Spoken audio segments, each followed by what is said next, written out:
Olá, queridos, a paz do Senhor. Eu sou o pastor Anderson Silva. Estamos na nossa Academia de Pregadores, lições bíblicas de escola dominical, segundo trimestre de 2023, currículo da lição dos adultos.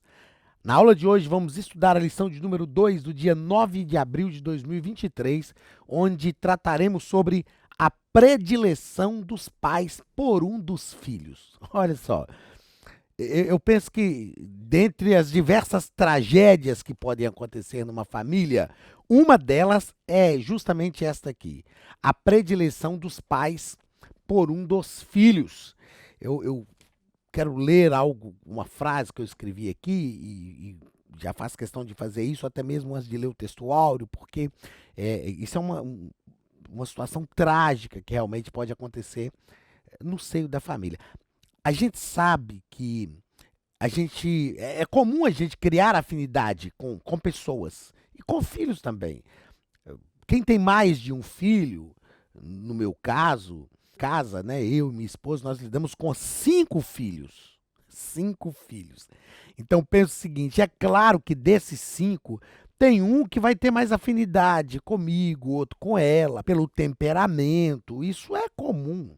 Isso é comum acontecer. E a tendência natural nossa como seres humanos é nos aproximar mais de quem nós temos mais afinidade. E o ambiente familiar não está livre disso, ok? Outra coisa importante considerarmos é que, às vezes a gente fala assim: eu trato todo mundo igual. Não é verdade. Nós tratamos as pessoas diferentes. Isso é uma verdade também no ambiente familiar. Eles têm que ser tratados de acordo com o que cada um deles é, de acordo com a personalidade de cada um, com o temperamento de cada um, de acordo com eu vou ser bem redundante, de acordo com a individualidade individual de cada indivíduo. Pronto. Quer dizer, não tem erro. Cada filho tem que ser tratado de acordo com a individualidade individual de cada indivíduo. Se é para ser redundante, eu acho que não tem jeito de ser mais redundante do que isso. Mas, aí vem a frase que eu escrevi aqui, ó. Os filhos não são tratados iguais. São tratados com o mesmo amor. Mas cada um é tratado conforme a sua individualidade. Não é que a gente tem que amar mais um do que o outro. A afinidade, às vezes, vai nos aproximar mais de um do que de outro. Só que nós precisamos ter cuidado, precisamos saber, como pais, as irmãs como mães, nós precisamos saber discernir isso, entender isso, ter equilíbrio em relação a isso, para a gente não criar um problema. E é isso que nós vamos estudar na lição de hoje. Um problema que aconteceu dentro da casa de Jacó e Rebeca, por causa da predileção de Jacó por Esaú e a predileção de Rebeca por, Isaac, perdão. Aconteceu Jacó era o filho, aconteceu na casa de Isaac e Rebeca. Não Jacó e Rebeca, aconteceu na casa de Isaac e Rebeca. A predileção de Isaac por Esaú e a predileção de Rebeca por Jacó, ok? Feita essa correção, vamos lá. Texto áureo da nossa lição. Gênesis capítulo 25 e versículo 28. E amava Isaac a Esaú. Isso aqui, para mim, a razão, então, a predileção já é algo péssimo. E amava Isaac a Esaú, porque a caça era do seu gosto, mas Rebeca amava a Jacó. Como eu disse, é comum, a gente lida com 5 filhos em casa, então é muito comum quando um filho aborrece a gente ter a tendência de nos aproximar mais daquele que não aborreceu. E isso por causa de uma atitude, isso por causa de um comportamento, ok? É comum isso acontecer. Agora, olha esse caso aqui de Isaac. Isaac amava mais Esaú, não por causa daquilo que ele era, não por causa das suas atitudes de obediência, mas por causa daquilo que ele fazia. Aí é catastrófico, aí é desastroso. Como eu disse, ter predileção por um filho já não é algo bom. E ter predileção com uma motivação totalmente deturpada, é pior ainda. É o caso aqui do nosso querido patriarca Isaac, que falhou também, cometeu falha. Eu gosto muito de Isaac. Tem algumas coisas na vida de Isaac que me chamam muita atenção. Eu ministro seminário, prego sobre Isaac. Isaac tem exemplos de vida magníficos para nós. Dos três patriarcas, Abraão, Isaac e Jacó, foi o único que teve uma só esposa. É, quando Deus falou com ele para ficar numa terra que sofria pela fome, falou: não desça ao Egito, não vai procurar outro lugar, fica na terra que eu te disser. Ele ficou, ele semeou numa terra que ninguém semeava, e no mesmo ano colheu 100 por um. Então, tem exemplos magníficos para a nossa vida, o nosso querido patriarca, irmão Isaac. Mas também teve um problema familiar. Como eu disse, os problemas familiares não são privilégios só da família de cada um de nós. Verdade prática. A preferência de filhos dentro do lar gera divisão e promove o egoísmo na formação deles. Como pais, as irmãs como mães, nós precisamos ser fonte de bênçãos para os filhos. A gente não precisa gerar problema para os filhos. Eles já vão enfrentar os seus problemas por si só. Então nós precisamos minimizar os problemas, precisamos estar junto ali e melhorar essa situação toda. Enfim, nós vamos entender e vamos aprender isso na lição de hoje. O ponto central da nossa lição, a palavra-chave, desculpa, da nossa lição é predileção. O que é uma predileção? É o contrário de preterir. O que é preterir? É desprezar. Agora, geralmente, quando um pai ou uma mãe tem predileção por um filho, ele pretere outro ou despreza outro. A predileção é o favorecimento, é uma ação de tender mais para um filho do que para o outro. Eu sou filho de uma família de 4 filhos. Então sou eu lá em casa e 3 irmãos. E eu sou o primogênito. E eu sempre falo que, infelizmente, o primogênito, o primeiro filho, sofre mais do que os outros. Em todas as áreas, né? Porque os pais estão estreando o que é ser pais. Eles estão aprendendo. Então, os pais, nós pais, a minha filha mais velha é a Axa. E eu cometi mais falhas com a Axa do que com os outros filhos. É claro. É uma tendência natural, porque a gente vai aprendendo algumas coisas na vida. Então, se no ambiente da história de Israel ser o primogênito dava ali alguns privilégios, na nossa sociedade ocidental, ser o primogênito faz a gente sofrer mais. Então, quando o meu irmão caçula, que é o Wilderson, que a gente chama de Neném, o Neném foi o mais privilegiado da casa. É claro que foi. É claro que ele teve os sofrimentos dele, os problemas dele, os erros que papai e mamãe cometeu com eles também, mas ele foi o mais privilegiado da casa. Ele não precisou começar a trabalhar tão cedo quanto eu comecei a trabalhar, quanto o Emerson, que a gente chama de Pretinho, que é o meu primeiro irmão, né? Começamos a trabalhar mais cedo. A Welian, que é a minha segunda irmã, nasceu no dia que eu fiz 2 anos de idade. Também teve os seus desafios. Já o Wilderson, o neném, o caçula, já foi mais tranquilo. Isso é natural. Isso é comum acontecer. Nós só precisamos, como pais, ter cuidado para não cair nessa seara da predileção, porque aí é traumático. Aí a gente constrói na mentalidade dos filhos, né, que eles são preteridos por um dos pais em função de uma predileção por este pai ou por essa mãe, por um outro irmão. Aí aquele irmão já cresce de olho no outro, sabe? Miserável, quer dizer que você é mais bem tratado pelo papai, pela mamãe do que eu e tal. E é preciso ter uma harmonia, um controle nisso aí. É preciso, a gente precisa.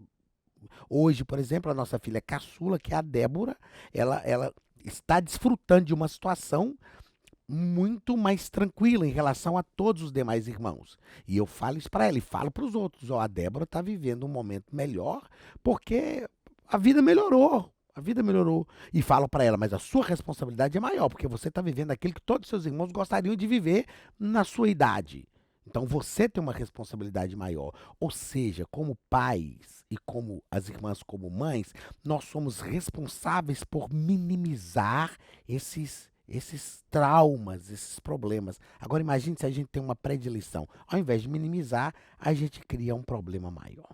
Mas vamos lá, a leitura bíblica em classe está em Gênesis, capítulo 25, versículos 19 ao 28, que nos diz o seguinte: E estas são as gerações de Isaque, filho de Abraão. Abraão gerou a Isaque. Isaque, da idade de 40 anos, gerou quando tomou a Rebeca, filha de Betuel, arameu de Padã Arã, irmã de Labão, arameu, por sua mulher. E era Isaque, né, dessa idade de 40 anos, quando tomou Rebeca por sua mulher. Isaque orou instantemente ao Senhor por sua mulher, porquanto era estéril. E o Senhor ouviu as suas orações, e Rebeca, sua mulher, concebeu. E os filhos lutavam dentro dela. Então disse: se assim é, por que sou eu assim? E foi-se a perguntar ao Senhor. E o Senhor lhe disse: duas nações há no teu ventre, os dois povos se dividirão, as duas entranhas. Um povo será mais forte do que outro povo, e o maior vai servir ao menor. Isso era impossível dentro da cultura social daquela época. E cumprindo-se os seus dias para dar à luz gêmeos no seu ventre. Eu falo, não tinha jeito de fazer um ultrassom, né? Não tinha uma clínica de ultrassonografia, então ela tinha que orar a Deus. E aí chegou o momento de ganhar neném, de dar à luz. Eram gêmeos. E saiu o primeiro, ruivo, e todo como uma veste peluda. Todo como uma veste cabeluda. Por isso chamaram o seu nome Esaú. E depois saiu seu irmão, agarrada a sua mão ao calcanhar de Esaú. Por isso se chamou seu nome Jacó. E era Isaque da idade de 60 anos, quando os gerou. E cresceram os meninos. E Esaú foi varão perito na caça, varão do campo. Mas Jacó era varão simples, habitando em tendas. E amava Isaque Esaú, porque a caça era do seu gosto. Mas Rebeca amava Jacó. Eu falo o seguinte, primeiro, não foi Jacó que quis chamar Jacó. Ele era inocente, nasceu agarrado ao calcanhar do irmão. Então, mas Jacó era enganador desde o ventre. Jacó não tinha consciência disso no ventre. É claro que depois, por algumas razões, ele foi complicando as coisas. Eu sugiro sempre vocês lerem, indico aqui o livro do Philip Yancey, chamado Espiritualidade na Prática, onde ele fala sobre a espiritualidade na vida de Jacó. Sua visão vai mudar sobre Jacó, você vai ter uma visão de espiritualidade magnífica se você fizer a leitura deste livro. Só que Esaú era assim, o biotipo de masculinidade da época, sabe? Caçador, automaticamente musculoso, forte, sarado, peludo, que era o símbolo de masculinidade da época. Ia, caçava, trazia. Eu imagino Isaac falando sobre Esaú na roda de amigos. Meu filho, homem, é macho, camarada, e pá, aquele negócio todo.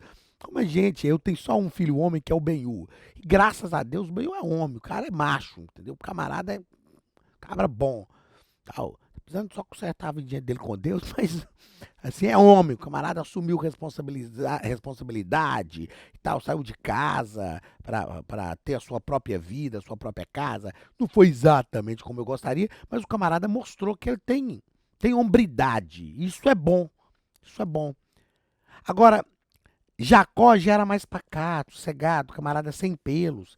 Aí já não era o símbolo de masculinidade da época. Então tem todo esse contexto social envolvido nessa história. Camarada mais caseiro, mais pacato, mais sossegado. Isaac automaticamente gostou de Esaú. Eu imagino que algumas vezes levou Esaú para caçar com ele. Eu imagino Jacó querendo ir, pai, deixa eu ir com o senhor. E Esaú hoje, e Isaac falava, não, vai ficar quieto, sua mãe, ajuda sua mãe lá na cozinha. Então, um camarada mais pacato. E a mãe passou a amar mais.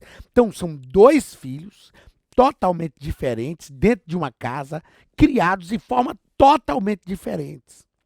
E perceba que quando a gente lê a história de Esaú e Jacó, a indicação é que os próprios pais não foram criando vínculos entre os irmãos. E isso foi um problema grande depois lá. Não é? Então precisamos ter este cuidado. Vamos à introdução da nossa lição. onde os nossos comentaristas nos colocam aqui. A história de Isaac e Rebeca,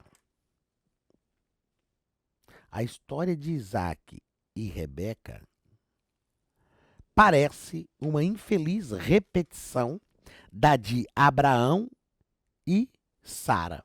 Uma coisa que nós precisamos entender no ambiente familiar, eu não tenho muito tempo para discorrer sobre isso aqui, mas é um tema importantíssimo, principalmente para quem vai formar família. Hoje, estava aqui brincando com o Josimar, que está gravando aqui, ó, solteiro, camarada, então vai casar, vai formar família, né, Josimar?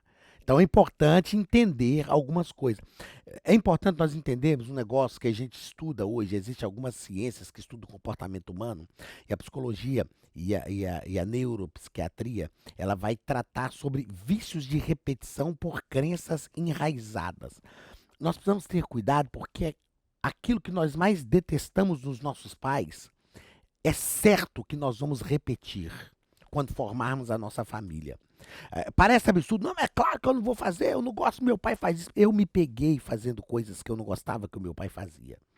Porque o nosso inconsciente projeta isso. Na nossa formação, desde a infância, existem crenças que vão sendo construídas, principalmente no relacionamento familiar, relacionamento com o pai, relacionamento com a mãe. Crenças vão sendo construídas. E existem crenças positivas e crenças negativas. E, infelizmente, as crenças que mais influenciam a nossa vida são crenças negativas. Nós precisamos ter essa consciência, nós precisamos compreender isso e gerenciar essa situação, esse dilema entre crenças positivas e crenças negativas. Precisamos gerenciar isso para que a gente não tenha um grande problema no futuro. Tá, ok? Então isso precisa ser bem gerido, ser bem gerenciado. Então quando o comentarista coloca aqui que a história de Isaac e Rebeca parece uma infeliz repetição a história de Abraão e Sara, nós chamamos isso de vícios de repetição por crenças enraizadas. É possível impedir isso, estancar isso, mas nós precisamos trabalhar isso na nossa mente.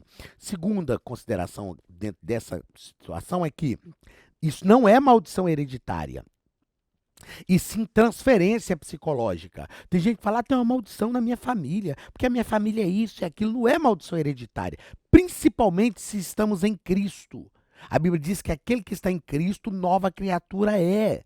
As coisas velhas se passaram e eis que tudo se fez novo em nome de Jesus. Não conceba isso na sua mente. Você foi salvo por Jesus, está servindo ao Senhor. É crente na pessoa bendita de Jesus. Não existe maldição hereditária na sua vida.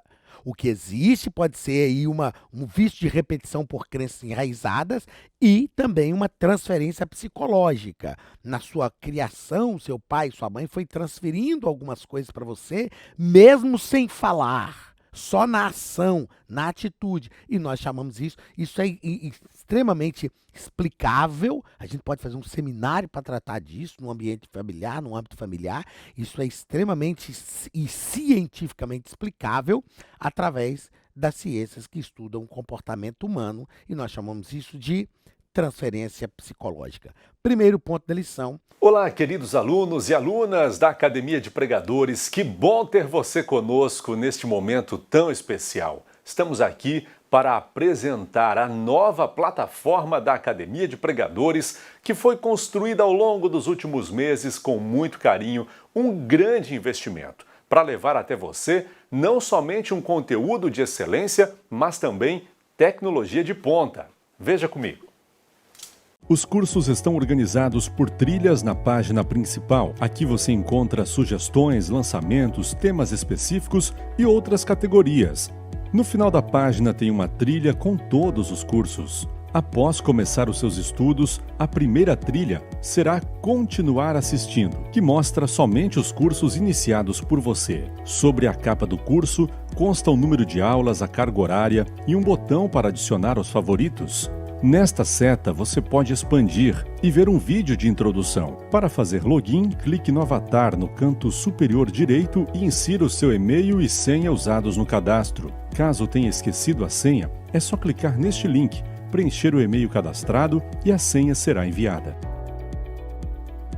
No canto superior esquerdo fica o novo menu do portal. Ao abrir um curso pela primeira vez, você vê as informações do curso e do professor. E na lateral, ou logo abaixo se for no celular, está a lista de módulos e aulas. Algumas aulas iniciais podem ser grátis e qualquer pessoa que fizer um cadastro rápido pode assistir. Após se matricular, aqui você vê as aulas concluídas, aulas liberadas ou agendadas. Você pode adicionar os favoritos, dar uma nota ao curso e acompanhar o seu progresso. E se você sair do curso e retornar depois, o sistema vai abrir exatamente a última aula assistida. Se estiver no computador, use esta seta para ampliar a tela. Logo abaixo da videoaula você encontra os links para baixar anexos, como áudio e apostilas. E neste campo em branco, pode fazer as suas anotações enquanto assiste. Depois é só imprimir ou salvar. Quando terminar o curso, clique no botão Emitir meu certificado e ele será gerado automaticamente no mesmo instante e sem custo. Clicando no avatar, você tem acesso ao seu perfil e histórico de pagamento. Em Meus Cartões, pode adicionar um novo cartão de crédito para fazer o pagamento do seu plano. Se você já era nosso aluno e seu cartão não aparece aqui, adicione um cartão na nova plataforma. Então aproveite as novidades e clique em Assine Agora. Escolha um dos planos, venha para a Academia de Pregadores, a maior escola bíblica online do Brasil.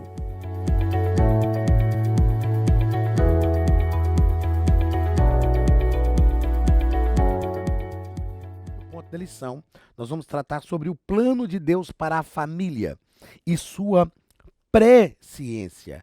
É importante compreendermos que a presciência de Deus não é um ato decretivo, não é um decreto. Deus sabe de todas as coisas que vão acontecer. Deus não decreta todas as coisas, né? Então não é fatalismo, uma vez salvo, salvo para sempre. Ah, é porque Judas é que tinha que trair Jesus mesmo, que ele já foi destinado. Não, não existe isso. Não existe isso. Toda situação que envolve a vida humana, há um livre-arbítrio envolvido que Deus nunca vai cercear, porque foi Deus que nos deu o livre-arbítrio. Então, ele nunca vai cercear o nosso livre-arbítrio. Mas nós precisamos compreender que o plano de Deus, eu escrevi isso aqui, ó, não envolvia só Abraão, mas a sua descendência.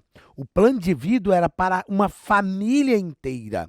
Então, Isaac e Rebeca estavam vivendo um plano que iniciou lá em Abraão. Nós precisamos entender que Deus tem um plano para a nossa família. Talvez na vida do seu pai e da sua mãe, os planos de Deus foram frustrados. Talvez na vida dos seus avós, os planos de Deus foram frustrados. Mas na sua vida, Deus pode realizar aquilo que é um projeto dele.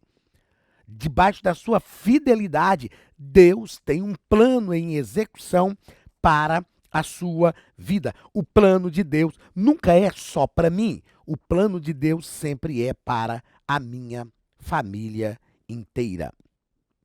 Então, ó, ao conhecer Rebeca e tomá-la por esposa, Isaac não esperava o que viria pela frente. Ele não esperava. Ok, Deus está sempre no controle. Quando ele descobre a esterilidade de Rebeca, a Bíblia diz que o patriarca orou ao Senhor para que a madre de sua esposa fosse aberta. Ele orou a Deus, ele falou, não, Deus, eu quero ter filho com essa mulher, abençoa essa mulher. Eu imagino, a Bíblia não fala, mas eu imagino Isaac pensando, não, eu sei esse negócio, não, tomar serva da minha esposa para eu ter filho com ela, isso aí não. De forma alguma. Ele havia sofrido com isso. A sua mãe havia sofrido com isso, com Ismael, o filho de Agar. Ele fala, não. Esse erro eu não vou cometer. Nós precisamos ter cuidado, porque eu descobri que eu fui arrogante quando eu disse para mim mesmo que eu não cometeria com os meus filhos os erros que o meu pai cometeu comigo. Não, eu não sou como meu pai, não vou ser como meu pai, não vou cometer esses erros e tal. Eu amo meu pai, não tenho. É claro, a gente teve os nossos problemas, eu não tenho mágoas no coração dele, mas eu realmente disse, eu não quero cometer os erros que meu pai cometeu comigo. E eu não cometi. Eu não cometi os erros que meu pai cometeu comigo, mas eu cometi outros erros com os meus filhos. Então, isso me torna melhor do que ele? Claro que não. Claro que não. Imagine aqui, ó, Isaac dizendo, eu Eu vou orar e Deus vai abrir a madre da minha mulher. Eu não vou fazer como meu pai fez, não vou arrumar outra mulher, não vou pegar a serva de Rebeca. Eu não, para passar o que minha mãe passou, para ela sofrer o que minha mãe sofreu, para o meu filho sofrer o que eu sofri com Ismael. Não, de jeito nenhum e tal. Daí a pouco está Isaac e Rebeca cometendo um grave erro, predileção por um dos filhos. Então, queridos, é muito fácil para nós julgar os nossos pais até que nós nos tornemos pais também.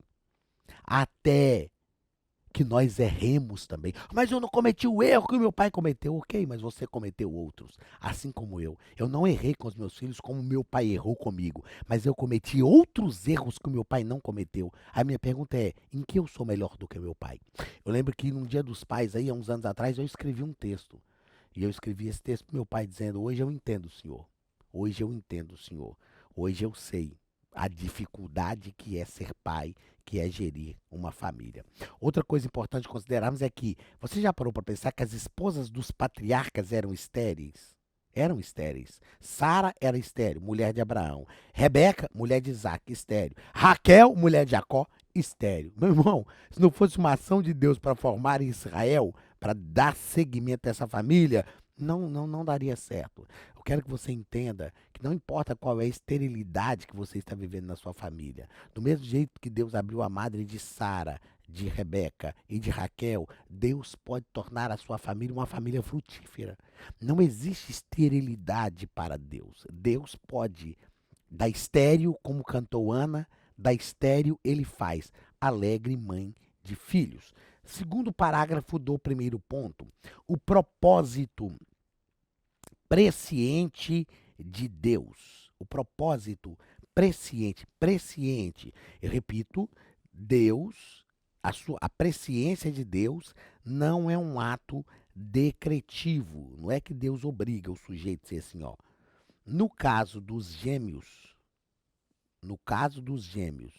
Esaú e Jacó, Deus sabia que, criados como agentes livres, eles seriam rivais. Eu já te explico por que eu grifei isso aqui, ó.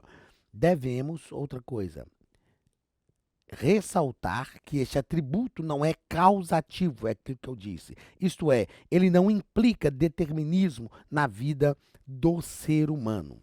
A presciência de Deus não é um ato decretivo de Deus. O propósito de Deus é presciente.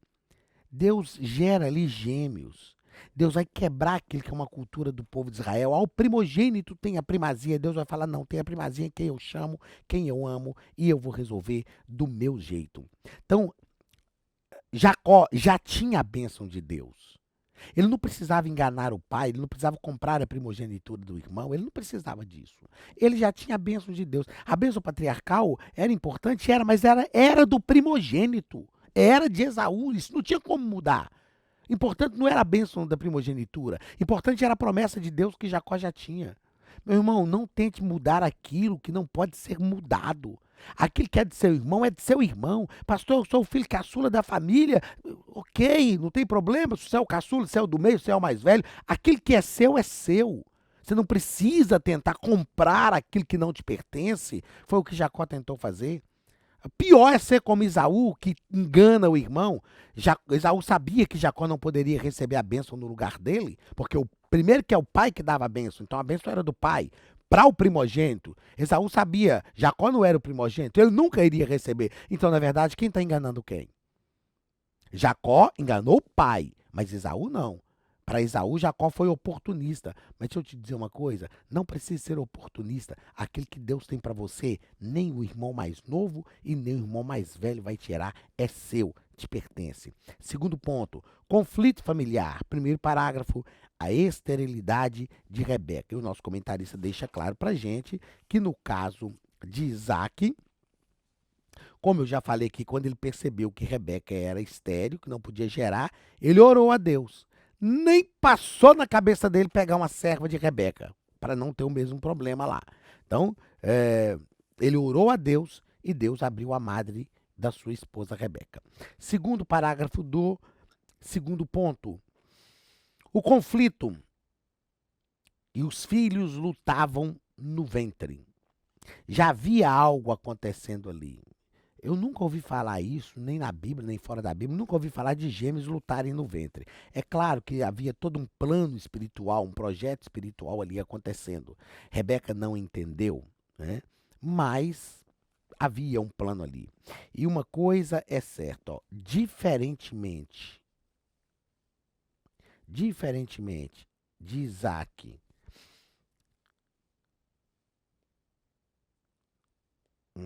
diferentemente de seu pai Isaac, diferentemente de seu pai Isaac, diferentemente de Abraão, Isaac buscou a ajuda do alto para superar o problema da esterilidade de Rebeca. E ela ficou grávida. Agora, em relação a lutarem no ventre, toda família enfrenta conflitos. Toda família tem lutas.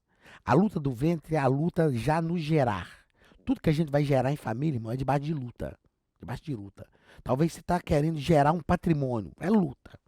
Talvez você está querendo gerar aí um negócio para a família. Ah, todo mundo podia entender, não é possível. Isso aqui vai ser bênção para todo mundo. É, meu irmão. Ele estava gerando ali no ventre de Raquel uma descendência. E já tinha luta na gestação. Nós precisamos entender que na família já tem luta. Desde a gestação. O diabo vai lutar contra a família desde a gestação. Outra coisa. Isaac não enfrentou os mesmos problemas que o seu pai, mas ele enfrentou outros problemas. E seria bom se a gente enfrentasse os mesmos problemas dos pais da gente, né? Porque a gente saberia até como gerenciar. Aí não. Cada história é uma história. A história da sua família com seu pai, com sua mãe, foi a história da sua família lá, com seus pais. A história da família da sua esposa com os pais dela foi a história da família da esposa dela com os pais dela. Agora é uma história de vocês. Agora é uma nova família que está sendo formada. Ah, mas lá em casa eu nunca enfrentei esse problema. Aí o cara acha que é porque a mulher não presta, ou a mulher acha que é porque o cara não presta. Não, é porque cada família tem a sua própria história. Terceiro parágrafo do segundo ponto. O favoritismo do casal pelos filhos. Algo que nunca deveria acontecer. E o nosso comentarista, ele nos propõe que, alicerçado nos padrões de direito daquele tempo, deixa eu riscar aqui e colocar, alicerçado nos padrões legais do direito daquele tempo, dedicava-se Esaú, pois este o satisfaria com prazer das caças, Isaque, né? Seria satisfeito com o prazer das caças de Esaú, que levava para o patriarca. Entretanto, sabendo que havia um plano especial de Deus para o filho mais novo, Rebeca favorecia a Jacó. Pense bem, é uma queda de braço entre o marido e mulher, e os filhos são mercadoria de negócio. Isso é um perigo. Isso é um perigo. Quando os filhos se tornam mercadoria de negócio entre marido e mulher. Ah, não, já que seu pai ama mais Esaú, tá errado. Ele não deveria amar Esaú mais do que você, só porque Esaú sabe caçar, só porque Esaú sabe fazer uma comida gostosa. Então tá, já que seu pai ama mais Esaú, eu vou amar você. Ou seja, é um conflito que está acontecendo ali entre o casal e os filhos são a mercadoria de troca. É preciso ter muito cuidado. Pais não podem ter favoritismo pelos filhos de forma alguma. Já falamos disso aqui no início da nossa aula. Terceiro e último ponto.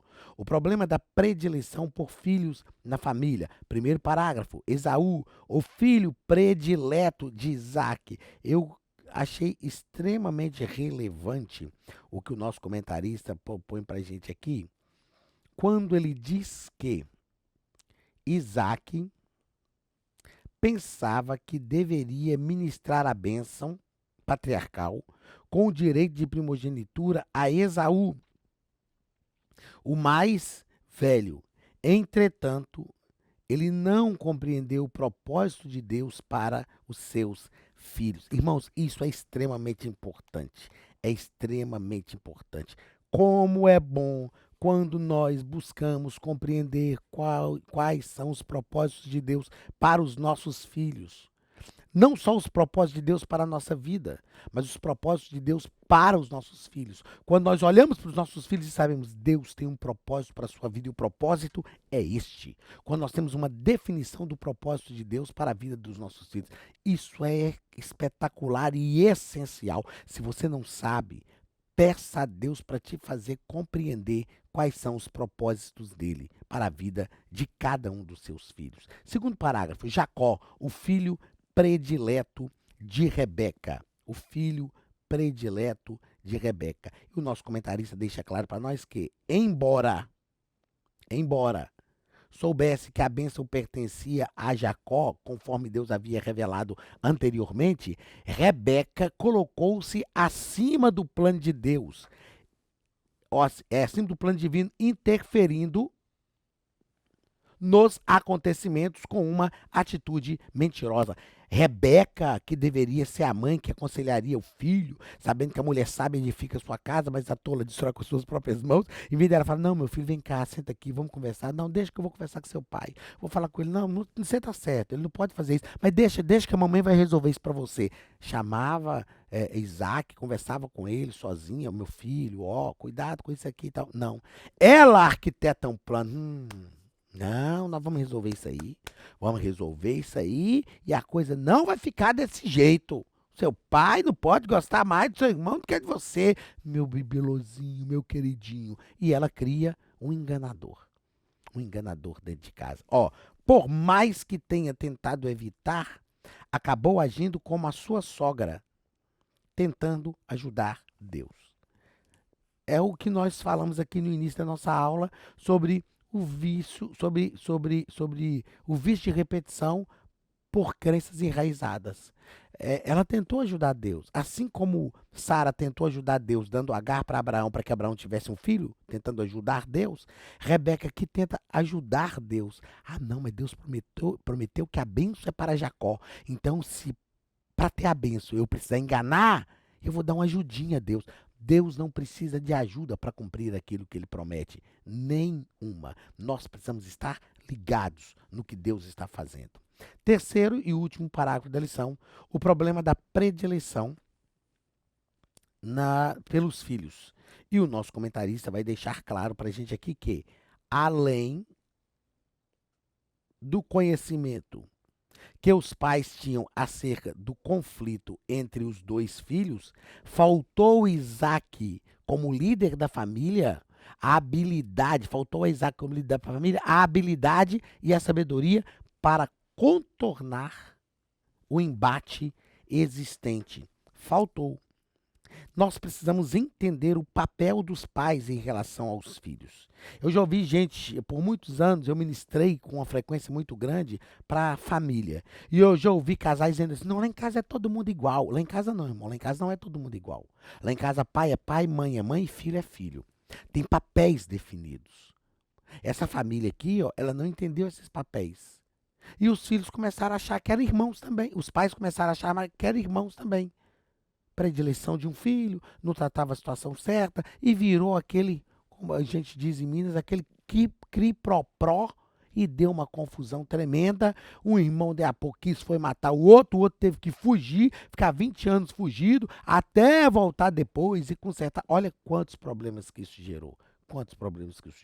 Então, nós precisamos entender o projeto de Deus para os nossos filhos, não podemos ter predileção pelos filhos e precisamos entender o nosso papel como pais na condução dos filhos diante do Senhor. Que Deus nos ajude e que a mão de Deus esteja sobre a nossa vida para nos fazer prosperar nesse dificílimo papel. Para mim, a missão mais difícil é ser pai, criar filhos tementes ao Senhor, criar filhos que entendam o seu papel na sociedade, na igreja e em todas as áreas da sua vida. Deus te abençoe.